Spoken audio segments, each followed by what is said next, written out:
Here's an idea I'd like you to try for the rhythm guitar part of our version of the Sheryl Crow song. I've just subtly altered my guitar now in that this A string has been dropped down by a tone, so instead of it sound like that, it now sounds like that. Okay, you could tune up by going like that to make sure it's in tune, or use a tuner. And that means all four middle strings, not including the E strings, is an open G chord, which is great because it saves a little bit of kind of finger work, because wherever we bar now creates a chord.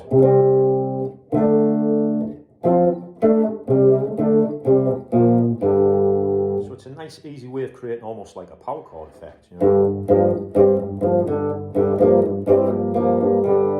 And it's very kind of Keith Richards. He often kind of gets rid of his E string, so his default fatter string is the A string. Sometimes he also tunes the E string down to a D note, but we're not going to do that just to save a little bit of hassle in lessons. And it just means that when we're playing in the key of D in our version of the Sheryl Crow song, we can just go.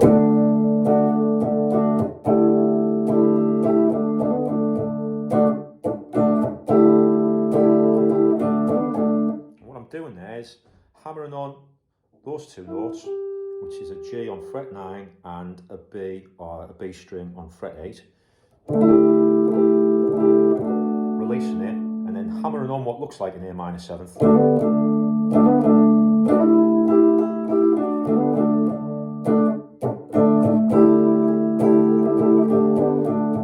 And it kind of mimics the guitar intro that Sheryl Crow uses on her version of the song, but she's in G and it's played much lower down.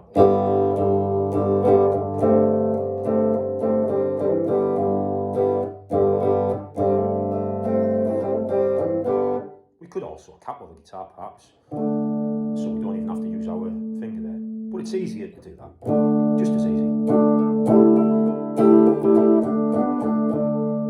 Now, when we have to move to a G chord, and there's one passing G chord in our version, all we have to do is hammer on those two notes. That creates a version of the G chord. So we don't have to move our hand anywhere. We could move it up to fret 12, but it's quite a fast turnaround of chords, so that it's not very ergonomic to have to move from 7 to 12 just for one quick change. We can just hammer on. And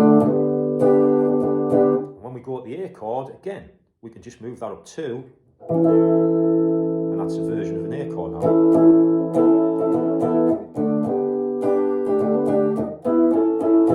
Okay, you can have a little hammer on there. Notice I'm playing what would be a G chord.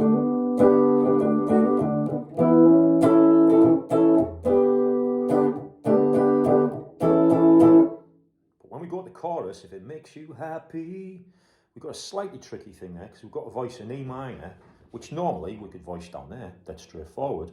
But this A string now is a G note. So in order to voice the E minor, we're going to have to play using one finger on the A string on fret 4 to give us our B note of the E chord. We can go to an open G if we want in the chorus. We put them two notes on. As long as we don't hit the A string, we can play a normal D chord if we want. And when we go to the A, we've just got to remember to make a full bar across to make the A chord, to create that A note.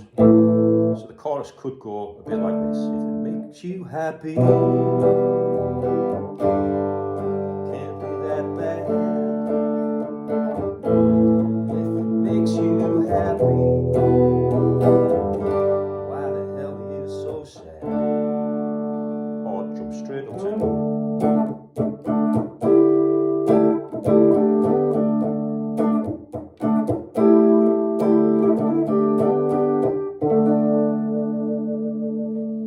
and that shape now, you can play dozens of Rolling Stone songs by moving that around the neck and hammering on what looks like an A minor 7th.